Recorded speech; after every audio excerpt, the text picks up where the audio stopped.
খুলনা মহানগর বিএনপি 3 দিনব্যাপী কর্মসূচি গ্রহণ করেছিলাম। গতকাল জাসাসের আয়োজনে চমৎকার চিত্রাঙ্কন প্রতিযোগিতা এবং পুরস্কার বিতরণী অনুষ্ঠান সম্পন্ন করেছি। আজকে খুলনা মহানগর জেলা বিএনপির আয়োজনে আমরা এখানে আলোচনা সভা, শহীদ জিয়ার কর্মময় জীবন এবং আমাদের ব্যানারে লেখা আছে গণতন্ত্র, বাক স্বাধীনতা এবং উন্নয়নে শহীদ জিয়ার ভূমিকা শীর্ষক আলোচনা সভা।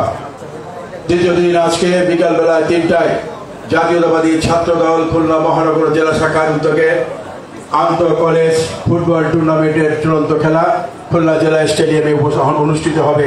আমরা এখানে যারা উপস্থিত আছি সকলেই খুলনা জেলা স্টেডিয়ামে উপস্থিত হব এবং জাতীয়তাবাদী ছাত্রদলের খেলাকে উপভোগ করব। এই খেলায় উপস্থিত থাকবেন বিএনপির ছাত্র বিষয়ক সম্পাদক, জাতীয়তাবাদী ছাত্রদলের সোনালী ফসল আলহাজ রকিবুল ইসলাম বকুল, আজিজুল বাড়ি হেলাল, বাবু জয়ন্ত কুমার কুন্ডু সহ আমরা সকলেই সেখানে উপস্থিত থাকব। আপনাদের সকলকে খুলনা জেলা স্টেডিয়ামের কর্মসূচিতে উপস্থিত থাকার অনুরোধ জানাব। আগামীকাল খুলনা মহানগরীর 34টি ইউনিটে 1যোগে 31 দফা লিফলেট বিতরণের কর্মসূচি আমরা ঘোষণা করেছি। ইতিমধ্যে এই লিফলেট ছাপানো হয়েছে। বিএনপি এবং অঙ্গ দলের সকল নেতাকর্মীকে অনুরোধ জানাবো, আমরা প্রত্যেকেই স্ব-স্ব ওয়ার্ডে আমরা লিফলেট বিতরণ করবো 31 দফা। আমি আজকে আমার কথা শুরু করছি।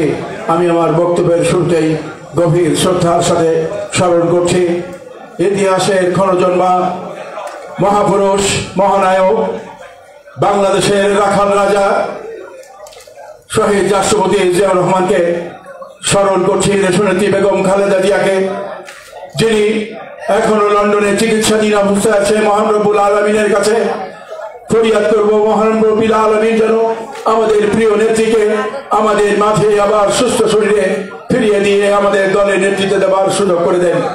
আমি আমাদের নেতা বিএনপির ভারপ্রাপ্ত চেয়ারম্যানের পরিপূর্ণ সুস্থতা এবং আগামী দিনের নেতৃত্বের জন্য জাতিকে যেন নেতৃত্ব দিতে পারে সেজন্য মহান রব্বুল আলামিনের কাছে আমরা সকলেই কায়মনে পক্ষে দোয়া করব। আমি স্মরণ করব যারা গত 16 বছর বিএনপির রাজনীতি করতে গিয়ে কারা পঙ্গুত্ব বরণ করেছেন, খুন হয়েছেন, গুমের শিকার হয়েছেন, কারাবরণ করেছেন, পালিয়ে দিনাতিবাদ করেছেন, সেই সমস্ত নেতা কর্মী এবং তাদের পরিবারের প্রতি গভীর শ্রদ্ধা এবং সম্মান ভালোবাসা জানিয়ে দু একটি কথা বলতে চাই। আমাদের এখানে আজিজুল বাড়ি হেলাল অত্যন্ত ভালো বক্তা, জয়ন্ত কুমার কুন্ডু দারুণ বলেন। তাদের বক্তব্য শোনার জন্যই আমার বক্তব্য সংক্ষিপ্ত করতে হবে। শুধু বলতে চাই, একজন ক্ষণজন্মা মানুষ শহীদ রাষ্ট্রপতি জিয়াউর রহমান। আমরা ইতিহাসে অনেক মহানায়কের কাহিনী জানি।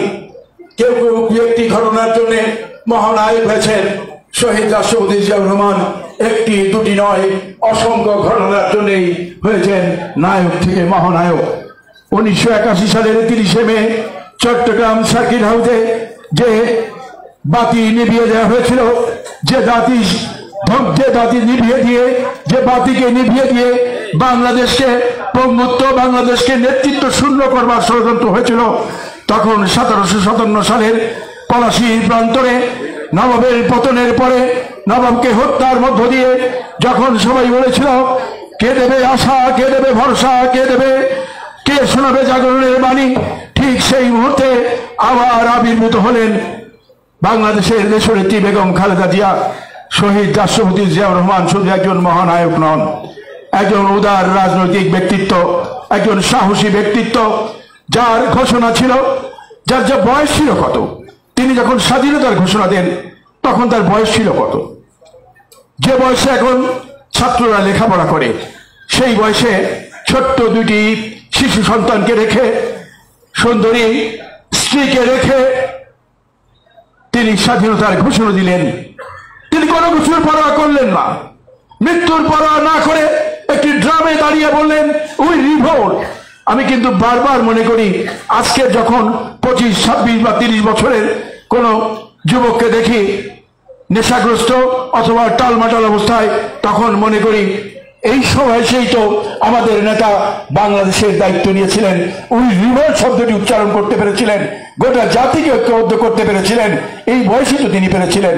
আমি আমাকে দিয়ে যখন চিন্তা করি, আমার প্রায় এই বয়সে আমরা কিছুই করতে পারলাম না, মাত্র 45 বছর বয়সে একজন মানুষ এত কিছু করে দেখালেন যেখানে শেখ মুজিব ব্যর্থ হলেন। কথা ছিল স্বাধীনতার পরে গণতন্ত্র দেবেন, বাক স্বাধীনতা দেবেন, মানুষের কথা বলার অধিকার দেবেন, সম্ভব এবং ন্যায়ের বাংলাদেশ প্রতিষ্ঠিত করবেন। কিন্তু কি দেখলাম আমরা? 3.5 বছরের মুজিবীয় দুঃশাসন একটা একদলীয় বাকশালী শাসনে রূপান্তরিত হলো। শহীদ রাষ্ট্রপতি জিয়াউর রহমান 7ই নভেম্বর কারারুদ্ধ হয়ে, ক্যান্টনমেন্ট থেকে কারারুদ্ধ হয়ে জাতিকে আবার মুক্ত করে দিলেন। খাঁচার পাখি যেমন খাঁচা থেকে বন্দী হয়ে মুক্ত আকাশে মুক্ত বিহঙ্গে চলাফেরা করে উঠতে পারে, ঠিক তেমনি জাতিকে মুক্ত করে দিলেন শহীদ রাষ্ট্রপতি জিয়াউর রহমান। তিনি বহুদলীয় গণতন্ত্র দিলেন, সংবাদপত্রের স্বাধীনতা দিলেন। মানুষের শেখ মুজিবের আমলে যে দুঃশাসন, লুটপাট, শেখ মুজিব তো নিজেই বলেছিলেন 7.5 কোটি মানুষ, 8 কোটি কম্বল, আমার কম্বলটি কোথায়? শেখ মুজিবের আমলে আওয়ামী লীগের নেতারা যারা আঙ্গুল ফুলে কলা গাছ হয়েছিলেন, সেই জায়গায় জিয়াউর রহমান একটি সুশাসন এবং সকলের জন্য খাবার দুমুঠো অন্ন যত পায় সেই ব্যবস্থাটি করলেন। শেখ মুজিব বলেছিলেন স্বাধীনতা যুদ্ধের আগে 8 আনা সের চাল খাওয়াবেন।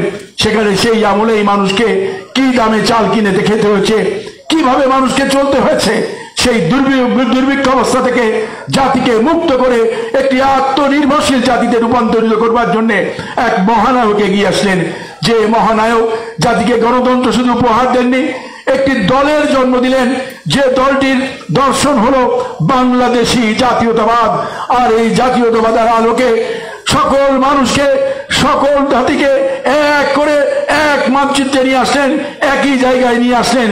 সেই কাজটি হচ্ছে বাংলাদেশি জাতীয়তাবাদের মাধ্যমে। আজকে পলাতক প্রধানমন্ত্রী, তাকেও বলতে হচ্ছে বাংলাদেশি জাতীয়তাবাদের একজন, কারণ তার পাসপোর্টেও লেখা বাংলাদেশি। ওরা বলতো বাঙালি, আর আমরা বলি বাংলাদেশি। অর্থাৎ এখানে হিন্দু, বৌদ্ধ, খ্রিস্টান, মুসলিম, পাহাড়ি, বাঙালি, অবাঙালি সকলেই আমরা একটি কথার মধ্যেই আমরা আটকে গেছি, সেটি হচ্ছে বাংলাদেশি জাতীয়তাবাদ।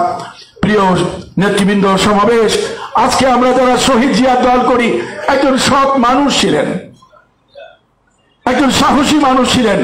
আমরা যারা বলি জিয়া তোমার অবদান ভুলবো না, ভুলি নাই, ভুলবো না। আমরা জিয়াউর রহমানের যদি আদর্শ লালন করতে চাই, তাহলে জিয়াউর রহমানের চরিত্র আমাদের রন্ধে রন্ধে আমরা যদি অনুপ্রবেশ না করাই, তাহলে জিয়াউর রহমানের আত্মা কিন্তু কষ্ট পাবে। আমরা আজকে যে গণতন্ত্রের সুবাতাস আমরা আগামী দিনে পাওয়ার চেষ্টা করছি, তাদেরকে মনে রাখতে হবে আমরা সবাই শহীদ জিয়ার সৈনিক। রাজনীতি ভোগের নয়, রাজনীতি ত্যাগে। এই কথাটি জিয়াউর রহমান নিজেই আবিষ্কার করেছিলেন, নিজে বলেছিলেন, I will make politics difficult for the politician. সেই রাজনীতিবিদদের জন্য রাজনীতি কঠিন করে দেওয়া, অর্থাৎ জনগণের রাজনীতি, জনগণের কাছে পৌঁছে দেওয়ার যে রাজনীতি তিনি সৃষ্টি করেছিলেন, সেই রাখাল রাজার রাজনীতিকে আমাদের অন্তরে ধারণ করা। এবং যদি আমরা সেটি ধারণ করতে পারি, তাহলে এই দল করা আমাদের জন্য সার্থক হবে, আর শহীদ জিয়ার আত্মা কিন্তু শান্তি পাবে। আমি আজকের এই মহান দিনে, আজকের এই দিনে শহীদ রাষ্ট্রপতি জিয়াউর রহমানের বিদেহী আত্মার শান্তি কামনা করছি। মহান রব্বুল আলামিন এই মহানায়ককে যেন জান্নাতের শ্রেষ্ঠ মাকাম দান করেন। আর তার রেখে যাওয়া দল, তার রেখে যাওয়া পরিবার জাতির যে দায়িত্ব নিয়েছে, সেই দায়িত্ব যেন আমরা অক্ষরে অক্ষরে পালন করে আগামী দিনে একটি শোষণহীন, বঞ্চনাহীন, বৈষম্যহীন জনগণের গণতান্ত্রিক বাংলাদেশ প্রতিষ্ঠা করতে পারি, সেটি হবে আমাদের আজকের দিনের শপথ। সকলকে ধন্যবাদ। বাংলাদেশ জিন্দাবাদ, বাংলাদেশ জাতীয়তাবাদী দল জিন্দাবাদ, দেশনেত্রী বেগম খালেদা জিয়া জিন্দাবাদ, জাতির আগামী দিনে নিশ্চিত রাষ্ট্রনায়ক ইনশাআল্লাহ তারেক রহমান জিন্দাবাদ। শহীদ রাষ্ট্রপতি জিয়াউর রহমানের জন্মবার্ষিকীর আজকের এই আলোচনা সভায় আলোচনা রাখবার জন্য বিনীত আহ্বান জানাচ্ছি খুলনা জেলা বিএনপির নবনির্বাচিত আহ্বায়ক, জাতীয়তাবাদী ছাত্রদল এবং যুবদলের সাবেক সফল নেতা, আমাদের সকলের প্রিয় নেতা জনাব মনিরুজ্জামান মন্টু। আলোচনায় জনাব আজিজুল বারী হেলাল, ছাত্র দলের আর এক সোনালী অর্জন, ঢাকা বিশ্ববিদ্যালয়ের যার ছাত্র রাজনীতির মাতৃ গর্ব ছিল, আমাদের বিভাগের আর এক কৃতি সন্তান বাবু জয়ন্ত কুমার কুণ্ডু উপস্থিত রয়েছেন। খুলনা মহানগর বিএনপির সুযোগ্য সদস্য সচিব অগ্রজ শফিকুল আলম তুহিন, উপস্থিত খুলনা জেলা বিএনপির যুগ্ম আহ্বায়ক অ্যাডভোকেট মোমরেজুল ইসলাম সহ সম্মানিত নেতৃবৃন্দ, অঙ্গ সহযোগী সংগঠনের নেতৃবৃন্দ, আসসালামু আলাইকুম। প্রিয় বন্ধুরা, শহীদ রাষ্ট্রপতি জিয়াউর রহমান শুধু একটি নাম না, একটি ইতিহাস। 1971 সালে 25 মার্চ পাক হানাদার বাহিনী যখন গণহত্যা শুরু করেছিল, তৎকালীন মানুষ আশা করেছিল তৎকালীন যে আওয়ামী লীগের নেতৃবৃন্দ ছিল তাদের কাছ থেকে তারা দিক নির্দেশনা পাবে, ঘোষণার কথা শুনতে পাবে। কিন্তু অবাক ও বিস্ময়ের ব্যাপার, আওয়ামী লীগ প্রথম প্রহরে ঢাকা শহর সহ দেশ থেকে ব্যস্ত ছিল। তাদের নেতা স্বেচ্ছায় বন্দী হলো। দেশের অবস্থা এমন ছিল, মহাসাগরে কান্ডারিহীন মাঝিহীন একটি নৌকার অবস্থা যা হয় ঠিক একই অবস্থা ছিল তখন বাংলাদেশে।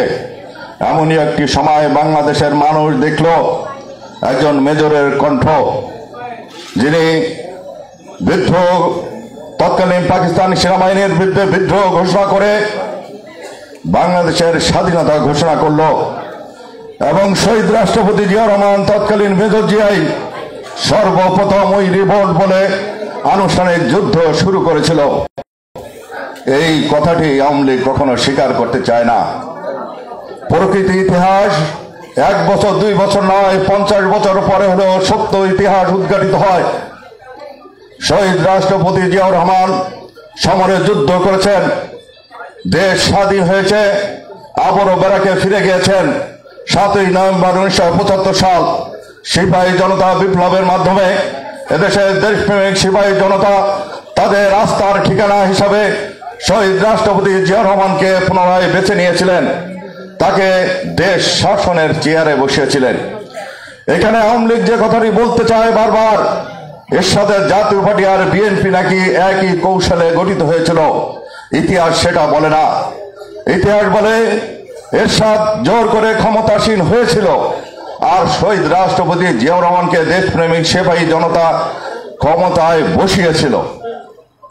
এরপর ইতিহাস ভিন্ন।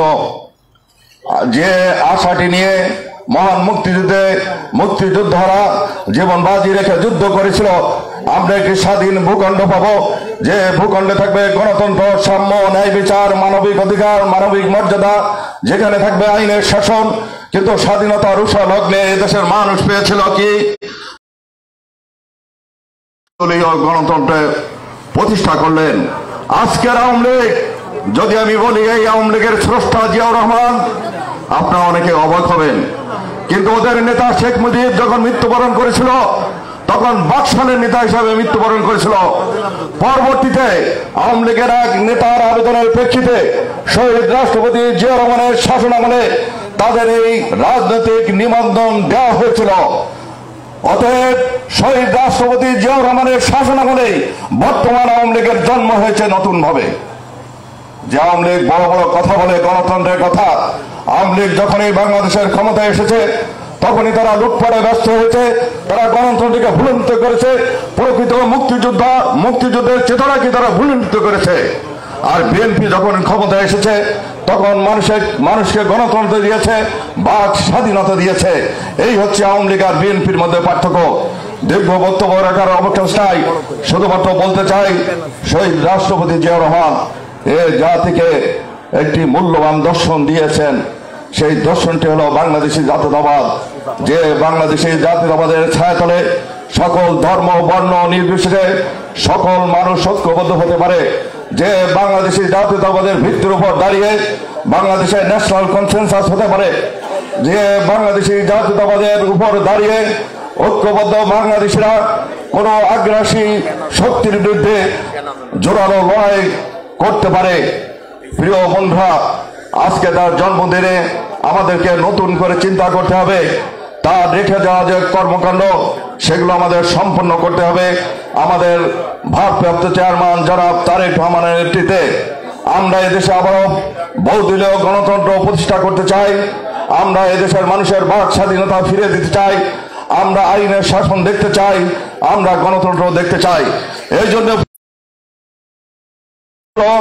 সুষ্ঠু নির্বাচনের জন্য যে সংস্কার জরুরি সেই সংস্কার করেই একটি নির্দলীয় নিরপেক্ষ নির্বাচনের ব্যবস্থা করুন।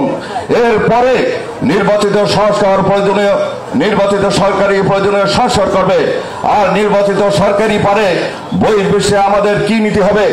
নির্বাচিত সরকারি পারবে বাংলাদেশের যে দ্রব্যমূল্যের উদ্যোগতে নিয়ন্ত্রণ করতে, আইন শৃঙ্খলার উন্নয়ন ঘটাতে। প্রিয় বন্ধুরা, বাংলাদেশের আকাশে যদি আবার কেউ মেঘের ঘনঘটা। আজকের এই আলোচনা সভার সম্মানিত বিশেষ অতিথি, প্রাচ্যের অক্সফোর্ড বলে খ্যাত ঢাকা বিশ্ববিদ্যালয়ের পদদেশে দাঁড়িয়ে যিনি একসময় ছাত্র রাজনীতির চর্চা করতেন, আমাদের সকলের প্রিয় বিএনপির কেন্দ্রীয় নির্বাহী কমিটির সম্মানিত সহ সাংগঠনিক সম্পাদক জননেতা জনাব বাবু জয়ন্ত কুমার কুণ্ডু বক্তব্য রাখছেন। অনারবর্ষ বক্তা বাবু জয়ন্ত কুমার কুণ্ডু।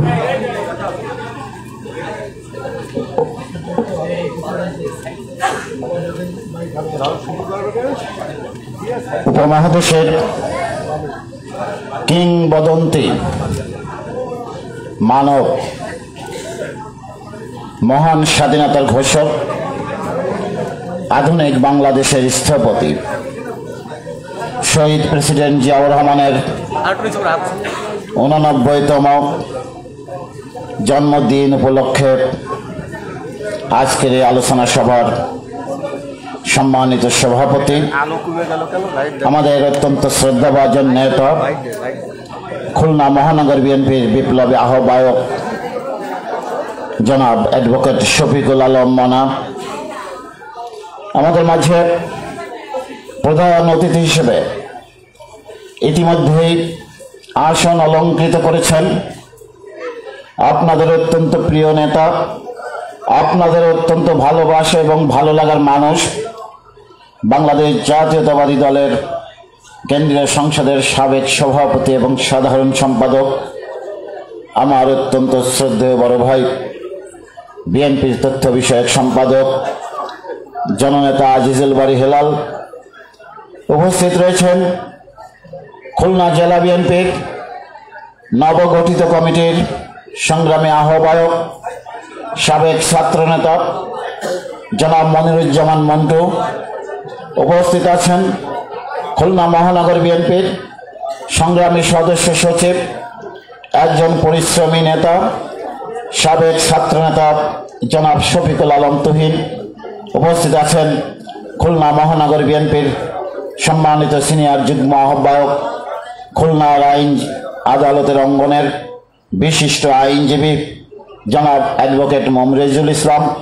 উপস্থিত জেলা এবং মহানগর বিএনপির নেতৃবৃন্দ এবং সমবেত ভাই এবং বোনেরা, শহীদ প্রেসিডেন্ট জিয়াউর রহমানের 89তম জন্মদিন উপলক্ষে জানাই আন্তরিক প্রীতি এবং শুভেচ্ছা।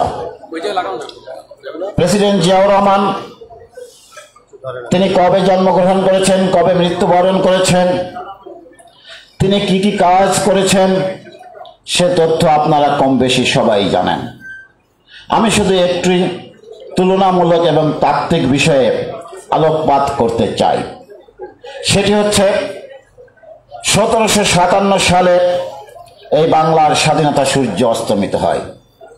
তারপর একে একে ইংরেজরা মোগল সাম্রাজ্যের পতন ঘটিয়ে দিল্লির মসনদ দখল করে এই বর্তমান যে বাংলাদেশ, ভারত এবং পাকিস্তান, এই সমগ্র অঞ্চল অর্থাৎ তৎকালীন ভারত তারা দখল করে নেয়।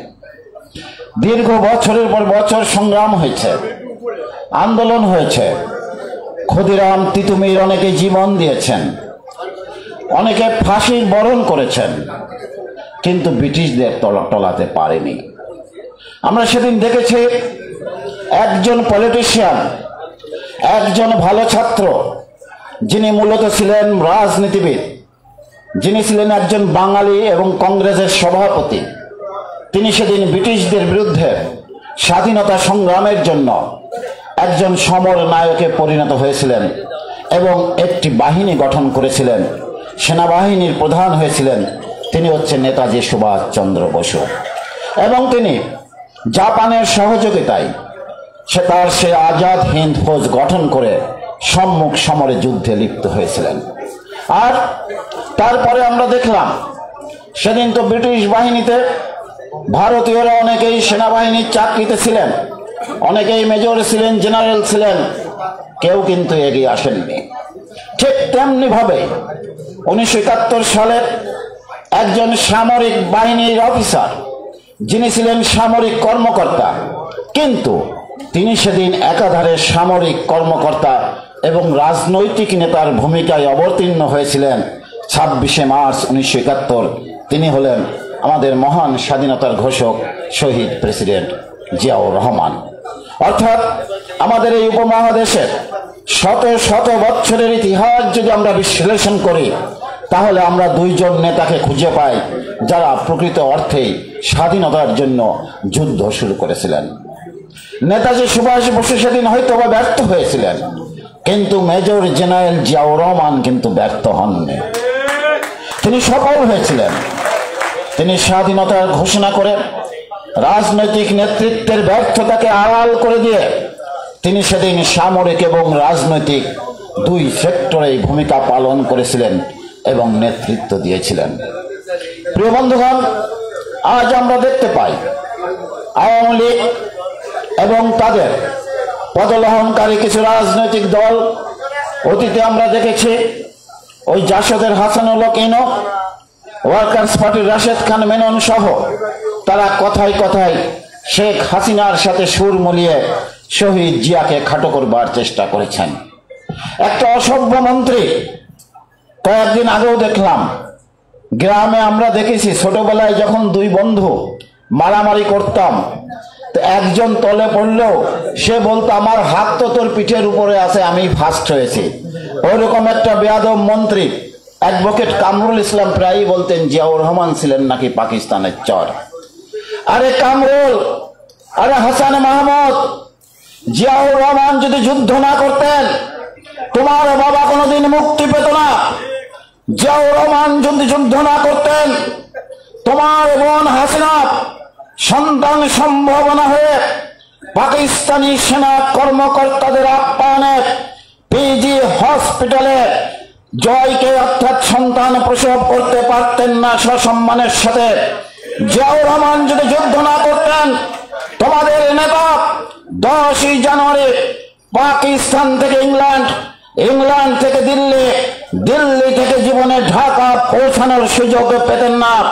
জিয়াউর রহমান যদি যুদ্ধ করে এই 56,000 বর্গ মাইলে লাল সবুজের পতাকা না ওড়াতে পারতেন, তাহলে তোমাদের নেত্রী ও প্রধানমন্ত্রী হতে পারতেন না। যদিও হাসিনার মতো একজন মানুষ প্রধানমন্ত্রী হতে বাংলাদেশের জনগণের জন্য অভিশাপই বয়ে এনেছে। প্রিয় বন্ধুগণ, এই পরাজিত শক্তি, এই পলাতক শক্তি আমরা দেখেছি সবসময় স্বাধীনতা যুদ্ধে জিয়াউর রহমানের অবদানকে খাটো করবার চেষ্টা করেছে। অত্যন্ত দুঃখজনক হলেও সত্য, আজ বাংলাদেশের বর্তমান যে রাজনৈতিক প্রেক্ষাপট, 5ই আগস্টের যে মহান গণ অভ্যুত্থান, সেই গণ অভ্যুত্থান সৃষ্টির পিছনে আমাদের মমতাময়ী মাতা দেশনেত্রী বেগম খালেদা জিয়ার যে অপরিসীম ত্যাগ তিতিক্ষা এবং আমাদের প্রিয় নেতা তারেক রহমানের যে অদম্য ভূমিকা, আমাদের দলের হাজার হাজার নেতাকর্মীর যে আত্মত্যাগ, হাজার হাজার নেতাকর্মীর যে কারাবরণ, হাজার হাজার নেতাকর্মীর যে পঙ্গুত্ব বরণ, সেটাকেও আজ খাটো করে দেখবার প্রচেষ্টা চলছে। কেউ কেউ আমাদেরকে সাইড লাইনে ফেলে দিতে চান। আমরা তাদের উদ্দেশ্যে বলতে চাই, 18 জুলাই বা 19 জুলাই যখন সমন্বয়কদের সাথে বিগত ফ্যাসিবাদী সরকারের আইন মন্ত্রী আলোচনা করে সকল দাবি মেনে নিয়েছেন, তার আগ পর্যন্ত আপনারা কি বলতেন যে আমাদের দাবি 8 দফা, আমাদের আন্দোলন অরাজনৈতিক। সে আন্দোলন যখন ঝিমিয়ে পড়েছিল, সে আন্দোলন যখন প্রায় মৃত প্রায় হয়ে যাচ্ছে, তখনই কিন্তু আমাদের প্রিয় নেতা বিএনপির ভারপ্রাপ্ত চেয়ারম্যান সারা বাংলাদেশের বিএনপির নেতৃবৃন্দের সাথে যোগাযোগ করে কথা বলে, অন্যান্য আন্দোলনকামী রাজনৈতিক দলগুলির সাথে কথা বলে সেই 8 দফার আন্দোলনকে তিনি 1 দফার আন্দোলনে পরিণত করেছিলেন। বিদায়ী 5ই আগস্ট হাসিনা বাংলাদেশের মাটি থেকে পালিয়ে যেতে বাধ্য হয়েছে। আজ অনেক কথা হয়। আমি সেদিন জীবনের দ্বিতীয় একটি টক শোতে গিয়েছিলাম, অর্থাৎ আমি রাস্তায় হেঁটে বেড়াচ্ছিলাম, ওরা মনে হয় কোনো অতিথি না পেয়ে আমাকে ধরে নিয়ে গেল। তা আমিও গেলাম, যে দেখি কি বলে শুনি। প্রধান উপদেষ্টার ডেপুটি প্রেস সেক্রেটারি, ঢাকা বিশ্ববিদ্যালয়ে আমাদেরই ছোট ভাই, তা আমাকে বললেন, সঞ্চালক সাহেব, যে আপনারা তো নির্বাচন পিছাতে চান কেন, নির্বাচন আগে চান কেন? তা আমি বললাম, ভাই, যারা নির্বাচন পিছানোর কথা বলে তাদের হচ্ছে ক্লাসরুমে ওই বেঞ্চের শেষে বসা ছাত্রের মতো। অর্থাৎ আমার পরীক্ষার প্রস্তুতি নাই, আমি পড়ালেখা ভালো করি নাই, তাই পরীক্ষা পিছাতে হবে। আমি ফেল করব, তাই পরীক্ষা পিছাতে হবে। উনাদের কবে সকলে পরীক্ষা মুখস্থ হবে, উনারা কবে আলাদা রাজনৈতিক দল করবেন, আরো কিছু কিছু রাজনৈতিক দল আরো ফুলেভাবে পরিপুষ্ট হবেন, তারপরে ওনারা সেদিন নির্বাচনে গিয়ে ক্ষমতায় দেখার আশা করছেন। শোনেন, পড়ালেখা যারা করে না, পরীক্ষা 1000 বার পিছালেও তারা কোনোদিন ফার্স্ট ক্লাস পায় না। জীবনে বহুবার এগুলি দেখেছি। তাই বলতে চাই, প্রেসিডেন্ট জিয়াউর রহমানের হাত ধরে বাংলাদেশের স্বাধীনতা এসেছিল। দেশনেত্রী বেগম খালেদা জিয়ার নেতৃত্বে 90 স্বৈরাচারের পতন ঘটিয়ে বাংলাদেশে গণতন্ত্র এসেছিল। আবার 24-এ তাদের সুযোগ্য সন্তান জনাব তারেক রহমানের নেতৃত্বে বাংলাদেশে ফ্যাসিবাদের পতন হয়েছে, কিন্তু পরিপূর্ণ গণতান্ত্রিক ধারা কিন্তু এখনো সূচিত হয়নি। একটি দেশের গণতন্ত্রের প্রধান এবং প্রথম শর্তই হচ্ছে সেই দেশের রাষ্ট্রীয় ক্ষমতায় একটি নির্বাচিত সরকার থাকা, জনগণের আকাঙ্ক্ষা অনুযায়ী একটি সরকার থাকা। আমরা মনে করি সেই আকাঙ্ক্ষা বাস্তবায়ন করবার সময় এখনই সময়। আমরা এত সংস্কার কেন? আমরা অতীতে দেখেছি নির্বাচনের আগে প্রশাসনের পুনর্বিন্যাস করা হয়, নির্বাচন কমিশনের পুনর্গঠন করা হয়, জনপ্রশাসন পুনর্গঠন করা হয়। আজ পুনর্গঠন এবং পুনর্বিন্যাস শব্দগুলিকে নির্বাচনে পাঠিয়ে দিয়ে ক্ষমতাকে প্রলম্বিত করবার জন্য সংস্কার নামক একটি শব্দকে জাতির সামনে এনে হাজির করা হয়েছে।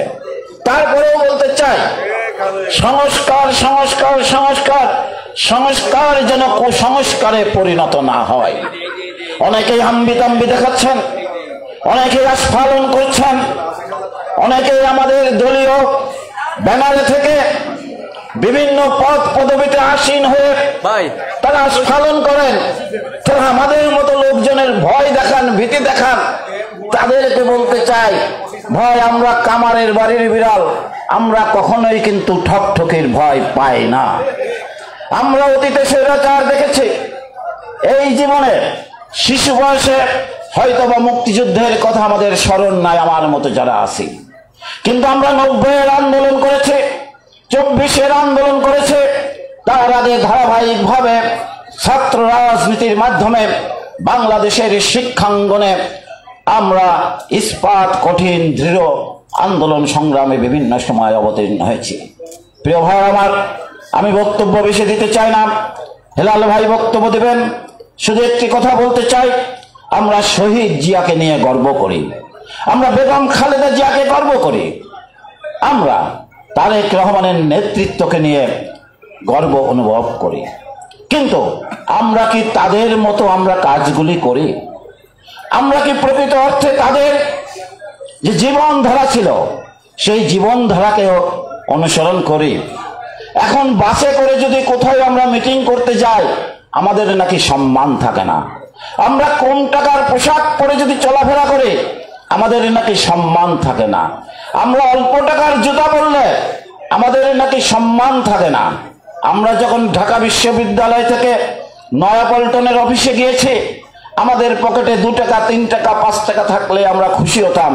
এখন অনেক ছাত্র ভাইরা বলেন যাওয়ার সময় মোটর সাইকেল ভাড়া 200 টাকা, আসার সময় মোটর সাইকেল ভাড়া 200 টাকা, দুপুরবেলা লাঞ্চ 300 টাকা, আর চাটা ইত্যাদি ইত্যাদি খেয়ে নাকি 1000 টাকা খরচ হয়। এই 1000 টাকা খরচের রাজনীতি কিন্তু শহীদ প্রেসিডেন্ট জিয়াউর রহমান আমাদের শিখিয়ে যাননি। তিনি রাজনীতি শিখিয়েছেন, পানি লাগবে না। তিনি যে রাজনীতি করেছিলেন সেটা হচ্ছে মুসলিমের রাজনীতি, সাধারণ মানুষের রাজনীতি, কম খেয়ে বেশি কাজ করার রাজনীতি, উৎপাদনের রাজনীতি।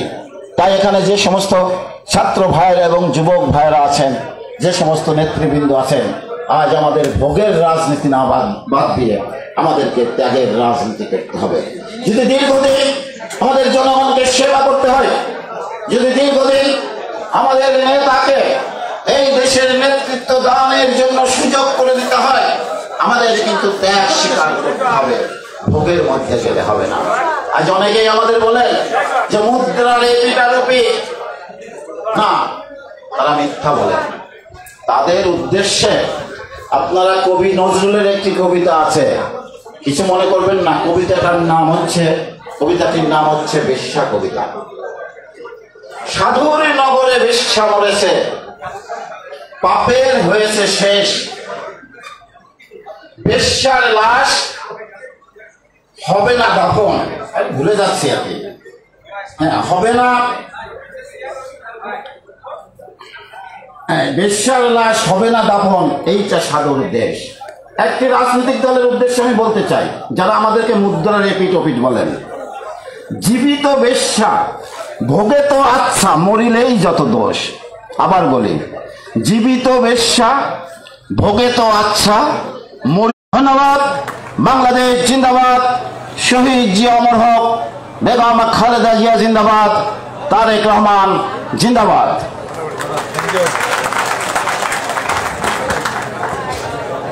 যারা বাইরে দাঁড়িয়ে আছেন, আমি বিনয়ের সঙ্গে বলবো, হেলাল ভাই বক্তৃতা করবে, আমি বিনয়ের সঙ্গে বলবো আপনারা ভেতরে চলে আসুন। সম্মানিত শহীদ জিয়ার রক্তবাহী সৈনিকেরা, শহীদ রাষ্ট্রপতি জিয়াউর রহমানের 89তম জন্মবার্ষিকীর আজকের এই আলোচনার সভায় আলোচনা রাখবার জন্য বিনীত আহ্বান জানাচ্ছি।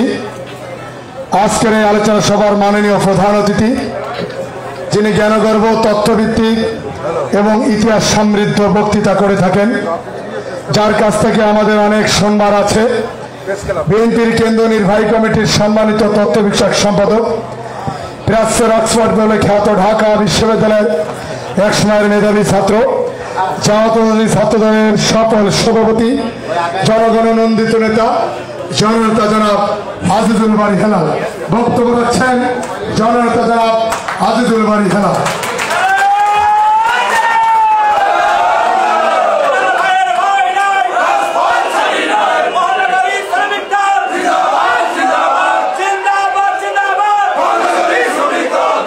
আসসালামু আলাইকুম।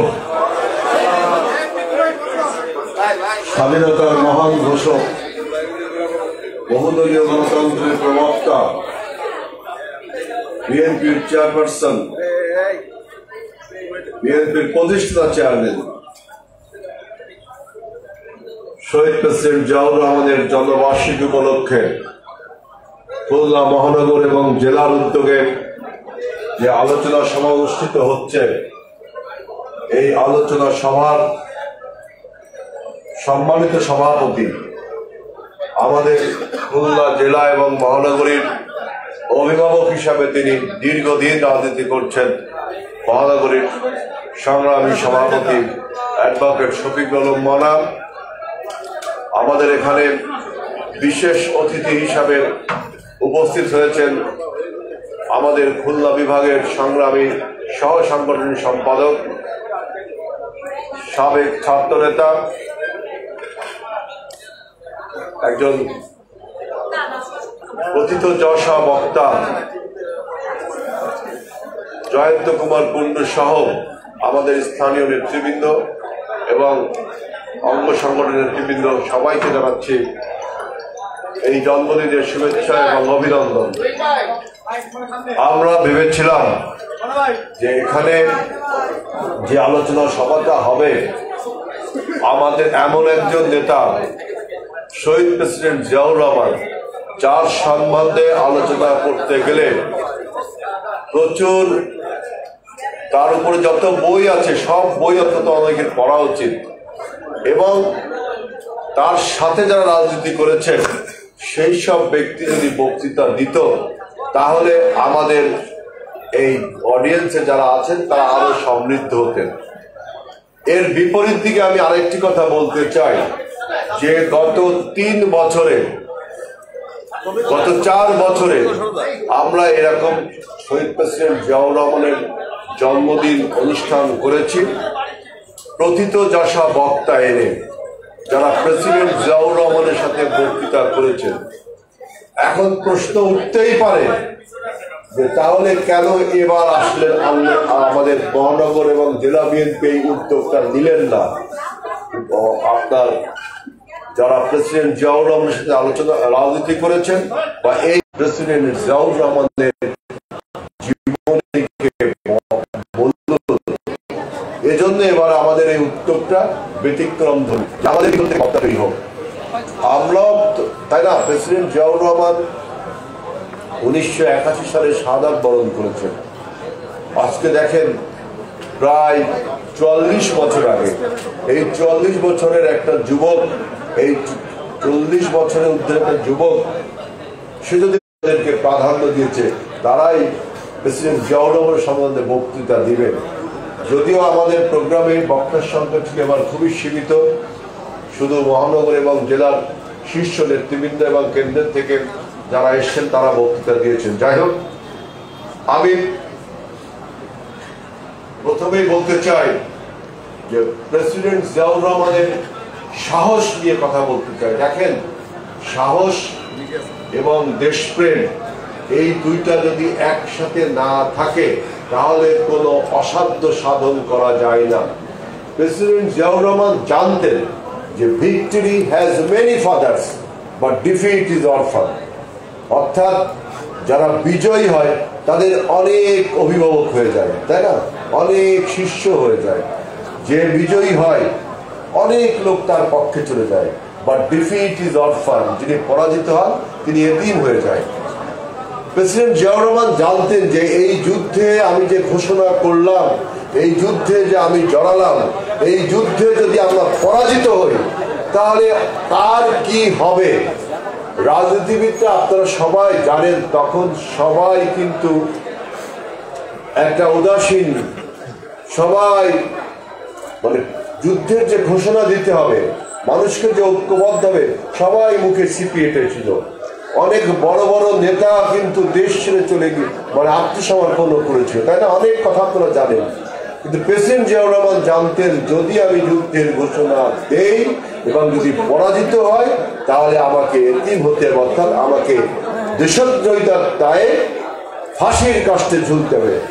এই ঝুঁকি নিয়ে তিনি যুদ্ধের ঘোষণা করলেন। অর্থাৎ তিনি জানতেন যে একজন কাপুরুষ সে বারবার মরে, একজন কাপুরুষ সে বারবার মরে, কিন্তু সাহসী জানে সে মরবে না একবার ব্যতীত। একজন সাহসী মানুষ জানে যে সে কখনোই never taste the death of, সে কখনো মৃত্যুর স্বাদ বহন করবে না, বাট ওয়ান্স, একবার সে মৃত্যুর স্বাদ বহন করবে।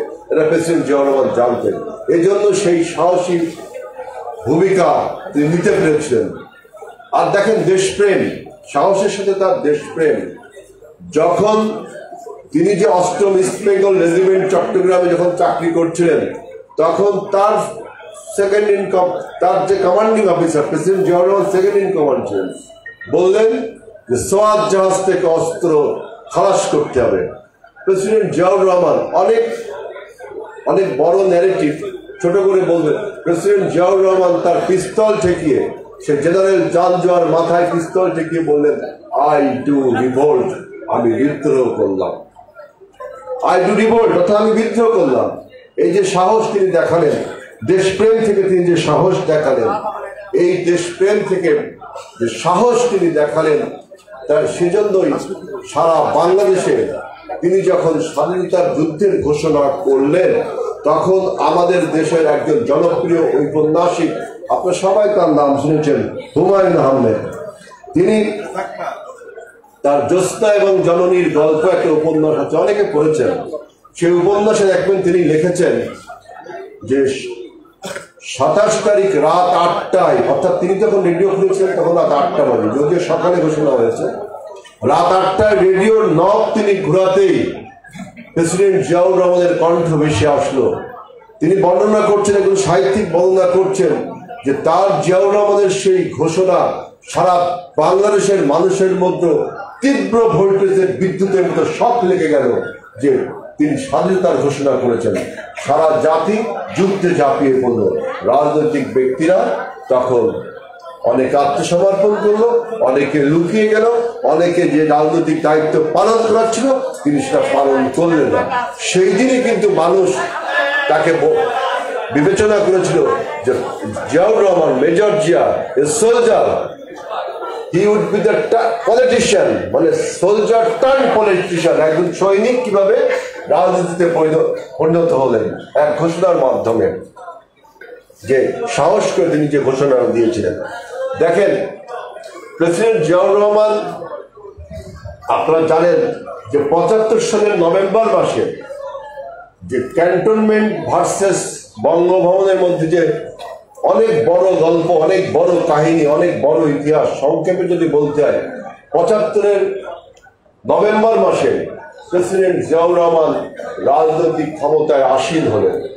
71-এ মানুষ ভেবেছিল তিনি হবেন সোলজার টার্ন পলিটিশিয়ান, সেইটা পরিণত হলো 75-এর নভেম্বর মাসে, যখন ক্যান্টনমেন্ট ভার্সেস বঙ্গভবনের মধ্যে আপনার দ্বন্দ্ব এবং সংঘাত তৈরি হলো।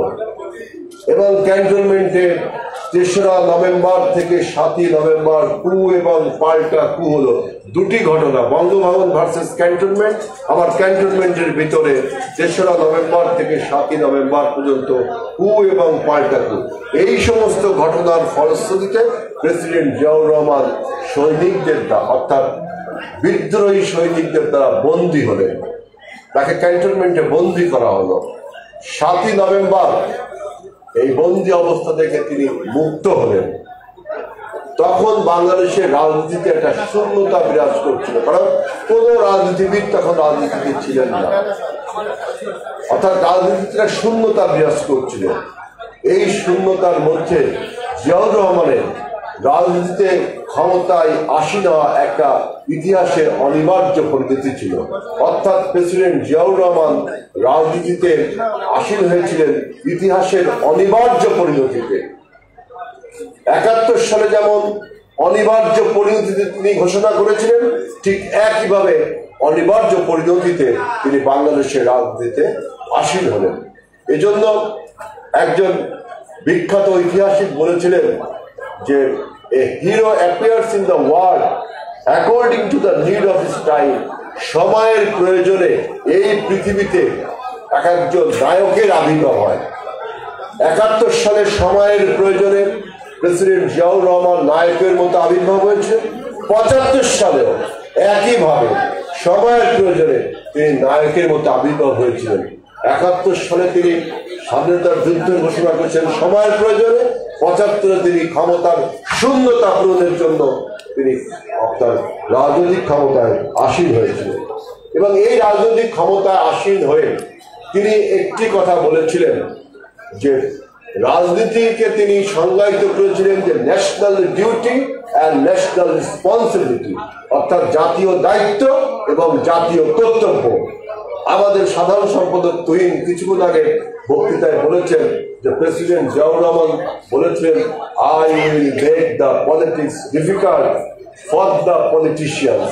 বলছেন না, দেখবেন, I will make the politics for the so called politician, I will make the politics difficult for the so called politician. তথাকথিত, অর্থাৎ আপনি দেখবেন, আমি নিজেও একজন রাজনীতিবিদ, আমরা এখানে যারা বসে আছি সবাই রাজনীতিবিদ, অনেক রাজনীতিবিদ ক্ষমতার মোহে, বিত্ত, বৈভব, সম্পদ অর্জনের আশায় রাজনীতি করেন, তাই না? আবার অনেকে দেখবেন আপনার জনগণ যে রাজনীতির মূল অংশ তার থেকে দূরে বসে, অনেক দূরে বসে তার ক্ষমতার প্রভাব জনগণের উপর বিস্তার করে জনগণের সমস্ত ক্ষমতাকে তিনি কুক্ষিগত করে রাখেন। জনগণ থেকে দূরে থেকে মানে তৎকালীন যুগে প্রেসিডেন্ট জিয়াউর রহমান যুগে ম্যাক্সিমাম রাজনীতিবিদ তার গ্রাম, তার শহর, তার কেন্দ্র ছেড়ে দূরে অবস্থান করতেন। বিশেষ করে রাজধানী শহর ঢাকায় তারা শুধু নির্বাচনের সময় আসতেন আর ওই ঢাকায় বসে দূরে বসে জনগণকে নিয়ন্ত্রণ করতেন ক্ষমতার বৃত্ত বৈভব তারা। এমন একজন রাজনীতিবিদ ছিলেন তিনি জনগণ তার কাছে আসার আগে তিনি জনগণের কাছে ছুটে গিয়েছিলেন। জনগণ প্রেসিডেন্ট জিয়াউর রহমানের কাছে আসার আগে প্রেসিডেন্ট জিয়াউর রহমান জনগণের কাছে ছুটে গিয়েছেন। এই জন্য তিনি বলেছিলেন যে I will make the politics difficult for the so called politician. ওই তথাকথিত রাজনীতিবিদদের জন্য রাজনীতি কঠিন হবে, কারণ রাজনীতি হলো জাতীয় দায়িত্ব এবং জাতীয় কর্তব্য, national duty and national responsibility. এবং দেখেন তিনি যে জনগণের কাছে ছুটে গেছেন তার ভুরি ভুরি প্রমাণ এবং তার যে আউটকাম, যে ফসল, সেটা আপনি দেখেন। তিনি বাংলাদেশের প্রান্ত থেকে প্রান্তরে ছুটে বেরিয়েছেন কোদাল হাতে। সবাই দেখেছেন যে একটা জিন্সের প্যান্ট, একটা পলো শার্ট, সাদা পলো গেঞ্জি আর কি পরে তিনি কোদাল হাতে দেশের প্রান্তর থেকে প্রান্তর, গ্রাম থেকে গ্রামান্তরে ঘুরিয়ে বেড়েছেন এবং 118টি খাল খনন করেছিলেন। আমাদের এই খুলনায়ও কিন্তু একটি খাল তিনি খনন করেছিলেন, বাসুয়াখালী খাল। আপনারা সবাই জানেন, আমরা তখন ছোট ছিলাম, আমরা নিজেও দেখেছি প্রেসিডেন্ট জিয়াউর রহমান আমাদের সেই এইখানে যে সেনের বাজার সবাই চেনেন, জেলখানা ঘাট, এখান থেকে হাঁটতে হাঁটতে বেলফুলিয়া ইসলামী হাই স্কুলে গিয়েছিল। মনে হয় তার সাক্ষী, মনে হয় তখন যুবদল করতো মনে হয়। হাঁটতে হাঁটতে প্রেসিডেন্ট জিয়াউর রহমান চলে গেল বেলফুলিয়া স্কুলে, সেখানে যে জনসভায় বক্তব্য দিল। সেখান থেকে বাসুয়াখালী বিল কত দূর, যারা তেরোখানার মানুষ আছেন, যারা আজগড়ার মানুষ আছে সবাই জানেন যে কত দূর। সেখান থেকে হাঁটতে হাঁটতে ডিসি সাহেব, তৎকালীন এসডিও সাহেব পিছনে পিছনে হাঁটছে, এই মনোভাইরা সব যুবদল যত পিছনে হাঁপিয়ে যাচ্ছে। কিন্তু প্রেসিডেন্ট জিয়াউর রহমান সে বুট পায়ে একটা জিন্সের প্যান্ট, একটা সাদা গেঞ্জিকে হাঁটছেন তো হাঁটছেন, না সাফারি করা ছিল ওই সময়, হাঁটছেন। সেখানে যে তিনিও খাল, এইভাবে সারা বাংলাদেশে তিনি 118টি খাল খনন করেছেন। তার ফলে কি হয়েছিল, বাংলাদেশের তার পরের বছর এত ধান উৎপাদন হয়েছিল যে আমরা আমাদের আভ্যন্তরীণ চাহিদা মিটিয়ে আফ্রিকার গিনি শহরে আমরা সেদিন 10,000 টন ধান রপ্তানি করেছিলাম, চাল রপ্তানি করেছিলাম। আজ পাপুয়া নিউগিনিতে সেকাতুরের যে জায়গা, গিনিতে তিনি 10,000 টন চাল রপ্তানি করেছিলেন। যে চাল আজকে আমাদের আমদানি করতে হয়, সেই চাল প্রেসিডেন্ট জিয়াউর রহমান রপ্তানি করেছিলেন এই খাল খননের ফলে। আপনি দেখেন প্রেসিডেন্ট জিয়াউর রহমান আরেকটি কথা আমার, যে ওই যে I will make the politics difficult, president Ziaur Rahman একটা কথা তিনি বলতেন। যারা প্রেসিডেন্ট জিয়াউর রহমানের উপর বই পড়েছেন তারা দেখবেন যে কমিউনিস্ট নেতা নিকিতা ক্রুশ্চেভের নাম অনেকে শুনেছেন। ক্রুশ্চেভ কমিউনিস্ট নেতা, লেনিনের পরে স্টালিন, স্টালিনের পরে ক্রুশ্চেভ। এই ক্রুশ্চেভ বলেছিল যে politician tends to promise build a bridge, অর্থাৎ একজন পলিটিশিয়ান চায় যে আমি একটা ব্রিজ তৈরি করবো, but even there is no river, যেখানে কোনো নদী নেই। মানে পলিটিশিয়ানদের অঙ্গীকারটা ক্রুশ্চেভ সাহেব দেখতেন। জয়ন্ত একসময় এই ক্রুশ্চেভদের ভক্ত ছিল, তাই না? এই ক্রুশ্চেভ সাহেবরা বলতেন যে পলিটিশিয়ানদের অঙ্গীকারটা এরকম যে একটা ব্রিজ তৈরি করবে, কিন্তু সেখানে কোনো নদী নেই। Even there is no river. বলছে যে politician tends to promise to build a bridge, but there is no river. পলিটিশিয়ানের অঙ্গীকার এরকম ফাঁফা বুলির মতো। ক্রুশ্চেভ সাহেব বলতেন। প্রেসিডেন্ট জিয়াউর রহমান এটার বিরোধিতা করেছেন। যারা প্রেসিডেন্ট জিয়াউর রহমানের আকবর নামে একটা বই, জিয়া নামে একটা বই আছে, যারা অনেকে পরিচয় আছে, জিয়া নামে একটা বই দেখবেন আকবর কবিরের। কুশেব সাহেবের এই বক্তব্যকে তিনি চ্যালেঞ্জ করেছেন, যে আমরা যা কমিটমেন্ট করি জনগণের কাছে সেই কমিটমেন্ট আমাদের পূরণ করতে হবে। প্রেসিডেন্ট জিয়াউর রহমান বলেছিলেন আমরা খাদ্যের স্বয়ং সম্পূর্ণ হব, আমরা আত্মকর্মসংস্থানে অর্থাৎ সেলফ রিলায়েন্স কর্মসংস্থানে আমরা উজ্জীবিত হব।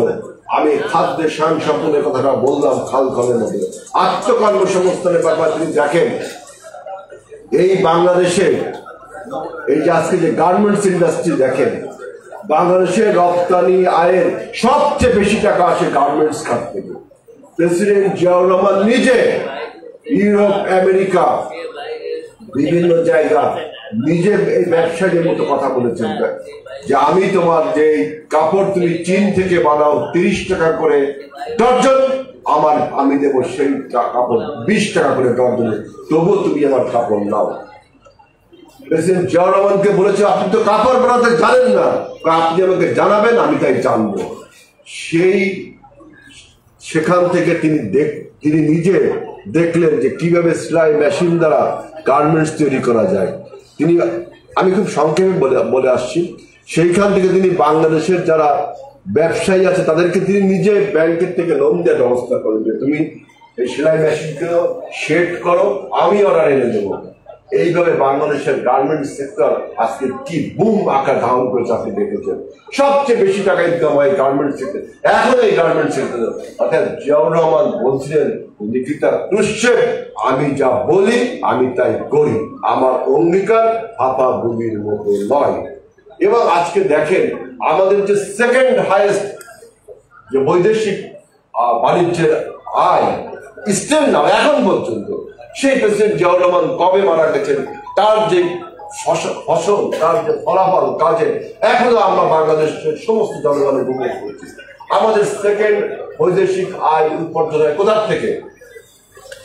আপনার জনসংখ্যা রপ্তানি, ফরেন রেমিটেন্স, যেটা আমাদের যে প্রবাসী ভাইয়েরা বাইরে থাকে তারা যে টাকা আমাদের মা বাবা ভাই বোনদের কাছে, বন্ধু বান্ধবের কাছে যে ডলার, যে পাউন্ড, যে ইউরো পাঠায়, এইগুলো হলো আমাদের রেমিটেন্স, এইগুলো হলো আমাদের বৈদেশিক মুদ্রা।